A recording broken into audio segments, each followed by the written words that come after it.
Tengo en la línea telefónica para todo el estado de Veracruz a la maestra Marta Aide Márquez Hernández, especialista en derechos humanos con perspectiva de género. Maestra, ¿cómo está? Buenas tardes. Hola, ¿qué tal? Buenas tardes, un gusto saludarte. Gusto en saludarte. Ayer platicábamos con la magistrada Claudia Díaz Tablada del Tribunal Electoral de Veracruz y platicábamos temas interesantes.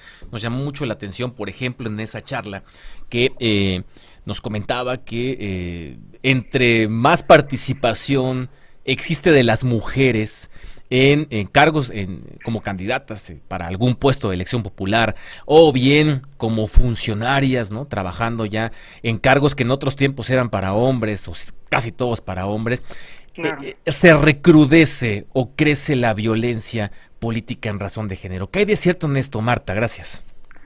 Sí, así es, Alejandro. Desgraciadamente, pues aunque ya tenemos el logro constitucional de la paridad, pues esta violencia en contra de las mujeres en el ámbito político, pues es más fuerte precisamente porque pues estamos acostumbrados históricamente, socioculturalmente, a que las mujeres solamente estén en el espacio privado. ¿Qué quiere decir esto? Que estén en la casa.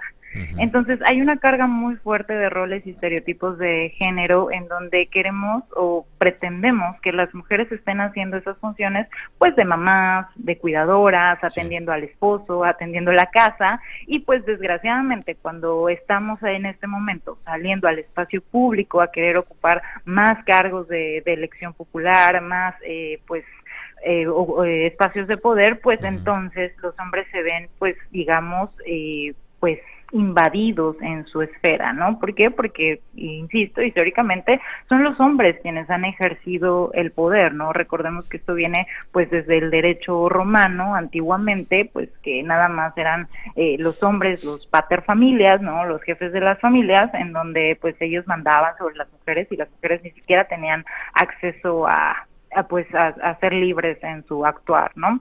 Y bueno, pues en México además, recordemos el tema histórico, ¿no? Las primeras elecciones en México como un país independiente fueron en 1824. ¿Y hasta qué año se nos reconoce plenamente nuestros derechos político-electorales? Hasta 1953. Entonces son más de 100 años de diferencias históricas en donde las mujeres pues hemos estado apartadas de esta esfera. Lo que son las cosas. No estoy platicando con Marta Aide Márquez, especialista en derechos humanos con perspectiva de género, pero lo que son las cosas. Además, bueno, por supuesto que en elecciones estos temas saltan más a las mesas de diálogo, ¿no? Como lo estamos haciendo en este momento. ¿Por qué? Porque está el proceso electoral y ahora, por supuesto que hay paridad en cuanto a las candidaturas. Pero es un tema que no baja, ¿no? Incluso se acaba la elección, que es lo que también nos decía ayer Claudia Díaz, se acaba la elección, pero el tema continúa, ¿no? El tema continúa en los gobiernos municipales, en los gobiernos estatales y por supuesto en los federales, Marta. Sí, claro, o sea, de hecho el año pasado, que no fue época electoral, pues Veracruz estaba ocupando un segundo lugar a nivel nacional en tema de violencia política en contra de las mujeres, entonces no es nada más un tema que nos afecte ahorita en época electoral, sino que nos afecta pues desgraciadamente todos los días. ¿De dónde a dónde podemos entender el concepto o los alcances de violencia política en razón de género?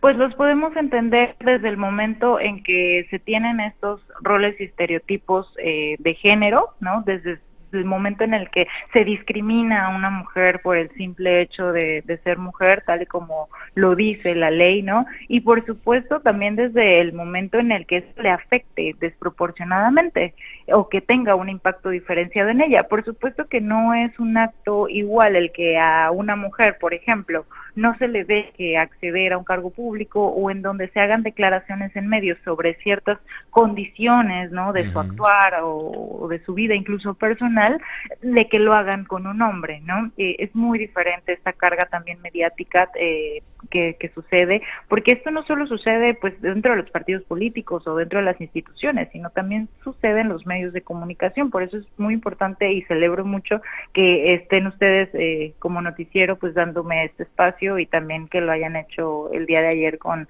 la magistrada presidenta del Tribunal Electoral. No, sin muy duda, bien, claro, y nos interesa, ¿no? Y nos interesa mucho, la gente además lo pidió. Hace un momento leíamos un dato, que ese dato es de hoy, donde la mayoría de las denuncias en el tribunal son justamente por alusiones en medios de comunicación, es decir, por violencia política en razón de género, ejercían un medio de comunicación, Marta.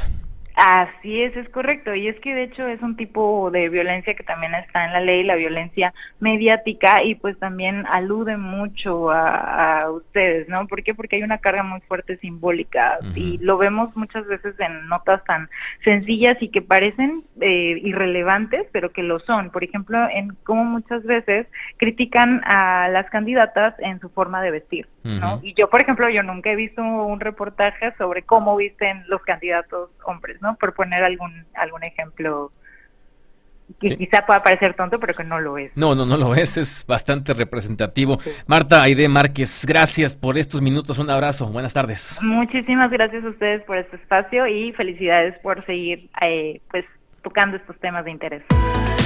Oliva Noticias.